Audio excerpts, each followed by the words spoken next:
Buenos días. Vamos a continuar con nuestro análisis de la dinámica de partícula y vamos a presentar una nueva magnitud vectorial. Vamos a hablar de lo que es la cantidad de movimiento. Este vector cantidad de movimiento se define como el producto de la masa de nuestra partícula por su vector velocidad, con lo cual es un nuevo vector que tiene el módulo dado por el producto de la masa por el módulo de la velocidad, la misma dirección que el vector velocidad y el mismo sentido que el vector velocidad. Es decir, puesto que esto resulta de la multiplicación de un escalar por un vector. Y ya vimos en vectores qué significa la multiplicación de un escalar por un vector.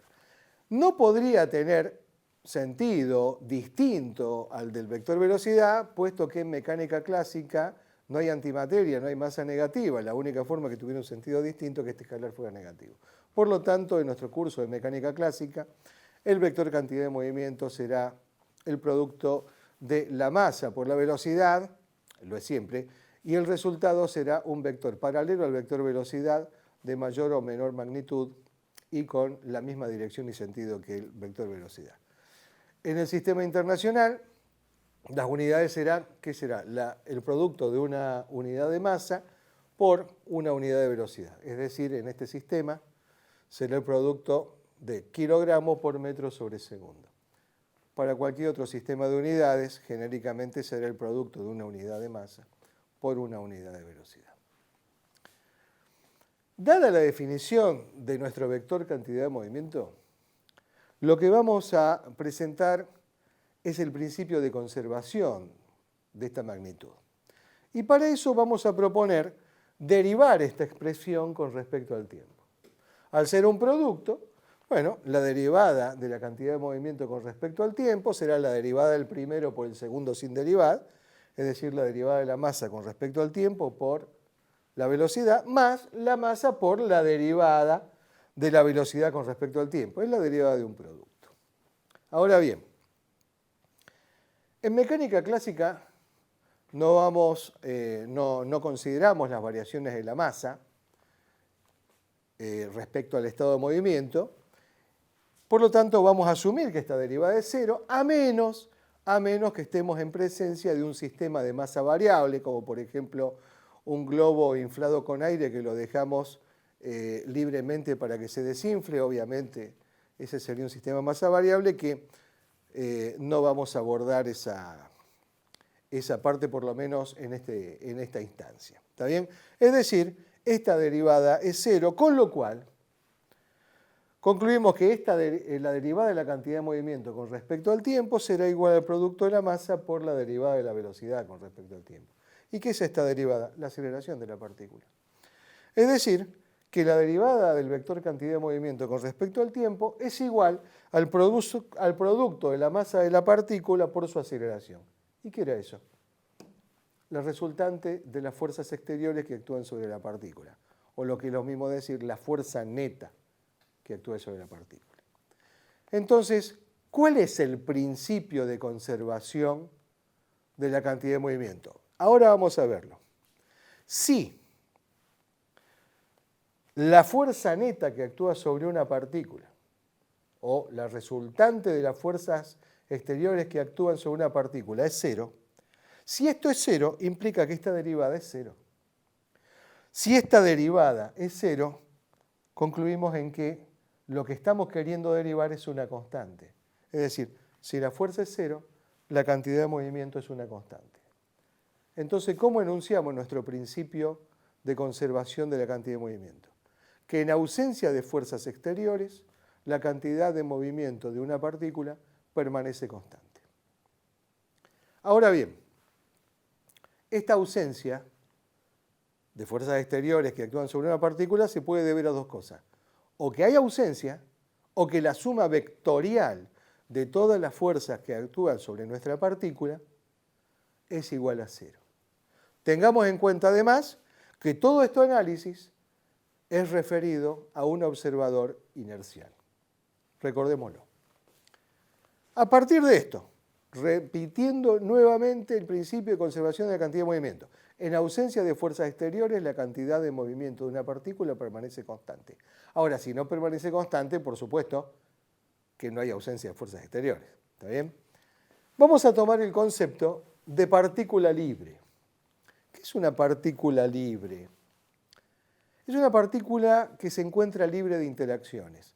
Por lo tanto, no actúa ninguna fuerza neta sobre esa partícula. O lo que podemos decir, hay ausencia de fuerza o el equivalente de que la resultante de las fuerzas que actúan sobre la partícula es cero. Es decir, una partícula libre que está libre de interacciones, dado el principio de conservación de la cantidad de movimiento, podemos decir que tiene cantidad de movimiento constante. ¿Por qué? Por este principio de conservación. Entonces, una partícula libre es aquella libre de interacciones y presenta su cantidad de movimiento constante en el tiempo. A partir de este concepto de cantidad de movimiento y del análisis que estamos haciendo, vamos a redefinir o vamos a reanalizar y comentar las leyes de Newton. La primera ley, ¿qué decíamos la primera ley? Que todo cuerpo persiste en su estado de reposo, de movimiento, en línea recta, con velocidad constante, a menos que una fuerza lo obligue a salir de ese estado. O también podríamos decir que en ausencia de fuerzas exteriores, todo cuerpo mantiene su estado de movimiento. Es lo mismo. Entonces, a partir del análisis de la primera ley de Newton, también, y de las leyes posteriores, habíamos definido el sistema inercial como un sistema que se encuentra libre de interacción, es decir, un sistema que o se mueve a velocidad constante o se encuentra en reposo, respecto a otros sistemas inerciales. Entonces, dado esta consideración y la presentación de la idea de una partícula libre, ¿qué podemos decir? Que un sistema inercial es aquel que está fijo a una partícula libre. Y esta partícula libre podrá estar en reposo o en movimiento rectilíneo uniforme. Solamente dos opciones. Repetimos entonces, el sistema inercial es aquel que está fijo a una partícula libre, puesto que la sumatoria de fuerzas que actúan sobre este sistema es cero. Vamos a la segunda y tercera ley de Newton. Habíamos presentado otro modo de presentarla en función de que si la derivada de la cantidad de movimiento de una partícula es igual a la fuerza neta que actúa sobre ella, entonces podemos escribir la segunda ley de Newton como la estamos presentando de esta manera. Es decir, la resultante de fuerzas exteriores es igual a la derivada de la cantidad de movimiento de nuestra partícula con respecto al tiempo. Veamos esto ahora y consideremos dos partículas que solamente pueden interactuar entre ellas y con nada más del resto del universo. Es decir, imaginemos una partícula, con su masa y que presenta una cantidad de movimiento P1 en un instante de observación y interactúa con otra partícula que tiene una cantidad de movimiento P2, que tendrá su masa y su velocidad V2, y debido a la interacción mutua entre partículas, hay un cambio en sus trayectorias. Y en otro instante de observación, ahora la cantidad de movimiento de la partícula 1 será P'1, y la cantidad de movimiento de la partícula 2 será P'2, es decir, en otro instante de observación, luego de la interacción. Con lo cual, podemos decir esto, que si hay ausencia de interacciones de este sistema de dos partículas con el resto del universo, la cantidad de movimiento total de este sistema de dos partículas no debería cambiar, no cambia. Es decir, que P1 más P2, la cantidad de movimiento en un instante de observación, será igual a P'1 más P'2, la cantidad de movimiento en otro instante de observación. Si juntamos de un lado de la igualdad lo que tiene subíndice 2 y lo que tiene subíndice 1 del otro lado de la igualdad, vamos a ver, y arreglando los signos, vamos a ver que el cambio en la cantidad de movimiento de la partícula 2 es igual al cambio en la cantidad de movimiento de la partícula 1 cambiado de signo. Cambiado de signo. Entonces, si esta expresión la dividimos por el intervalo de tiempo de observación y hacemos tender a cero el intervalo de tiempo de observación, es decir, planteamos una derivación, vemos que la derivada de la cantidad de movimiento de la partícula 2 con respecto al tiempo es igual a menos la derivada de la cantidad de movimiento de la partícula 1 con respecto al tiempo. ¿Y qué es esto? La fuerza que actúa sobre la partícula 2. ¿Debido a qué? A su interacción con la partícula 1, por supuesto. ¿Y esto qué es? La fuerza que actúa sobre la partícula 1. ¿Debido a qué? A su interacción con la partícula 2. Por lo tanto, esta expresión la podemos presentar como que f sub 2 es igual a menos f sub 1. F sub 2 es la fuerza que actúa sobre la partícula 2 debido a su interacción con 1. Y F sub 1 es la fuerza que actúa sobre la partícula 1 debido a su interacción con 2. ¿Qué es esto? La tercera ley de Newton, que es la ley de acción-reacción. Hemos redefinido o reanalizado nuestras leyes de Newton en función del concepto que presentamos de cantidad de movimiento. Vamos a presentar un nuevo concepto. Vamos a hablar de lo que es el torque o momento de una fuerza. Imaginemos un cuerpo de forma cualquiera que puede rotar alrededor de un eje que pase por el punto O. Si nosotros en algún punto aplicamos una fuerza sobre este cuerpo, tratando obviamente de que la recta de acción de la fuerza no pase por el punto O, podemos observar que hay una tendencia y va a haber una rotación alrededor del punto O. También podemos observar que mientras mayor sea la distancia OB, que lo llamamos normalmente brazo de palanca, es mayor la tendencia al giro. Bajo esas condiciones, vamos a definir el torque o momento de una fuerza con la letra M o la letra griega tau como el producto vectorial entre el vector posición del punto de aplicación de la fuerza y el valor de la fuerza. Y cuyo módulo se estará dado que es un producto vectorial entre dos vectores, por el módulo de R, por el módulo de F, por el seno del ángulo comprendido entre ambos valores. Entonces, de alguna manera, este vector torque, y que vemos que es un vector perpendicular al plano definido por R y F, o al plano que contiene R y F, por la propiedad del producto vectorial, acá estamos viendo que el vector torque entonces es perpendicular al plano que contiene R y F, la dirección y el sentido dado por la regla de la mano derecha o el tirabuzón, como todo producto vectorial que se ha definido oportunamente. Dado esto, vamos a hablar de otra magnitud física que vamos a definir, que es el vector momento angular. Dado una partícula de masa m que recorra una trayectoria cualquiera, bajo la acción de una fuerza F, en algún punto considerado tendrá una posición dada por el vector posición R y tendrá una velocidad v.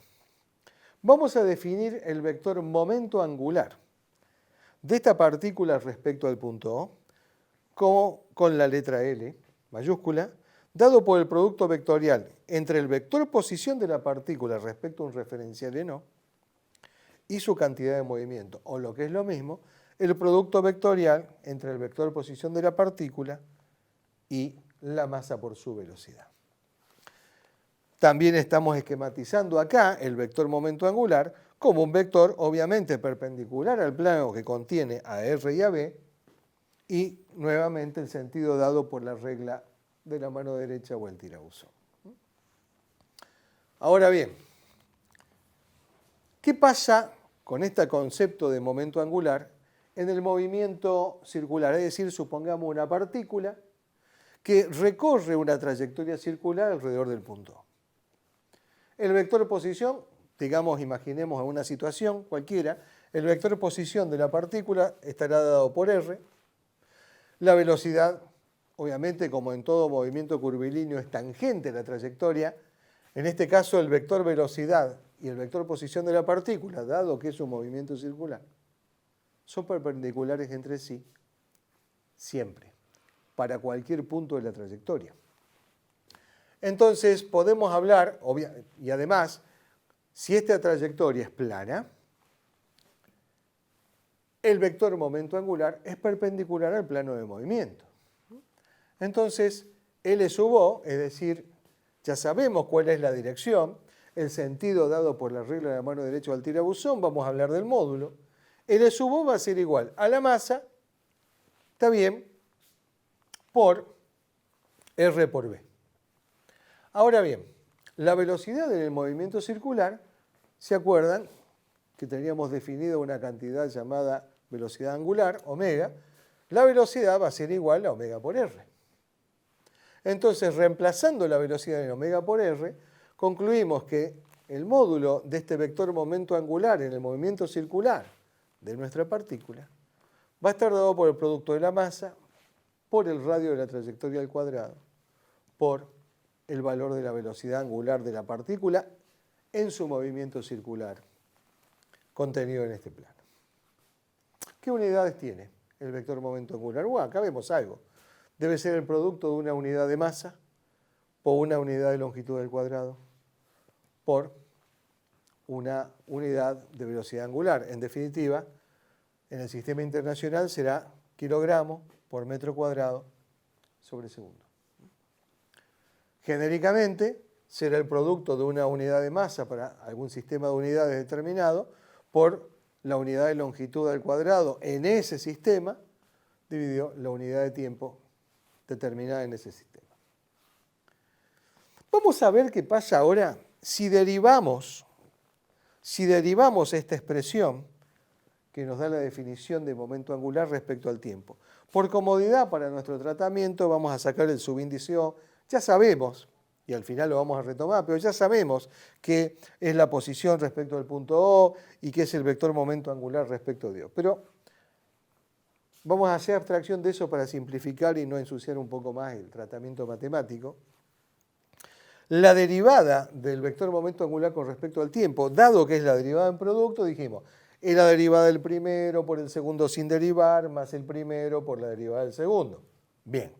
Es decir, la derivada de R con respecto a t por el vector cantidad de movimiento, más R por la derivada del vector cantidad de movimiento con respecto al tiempo.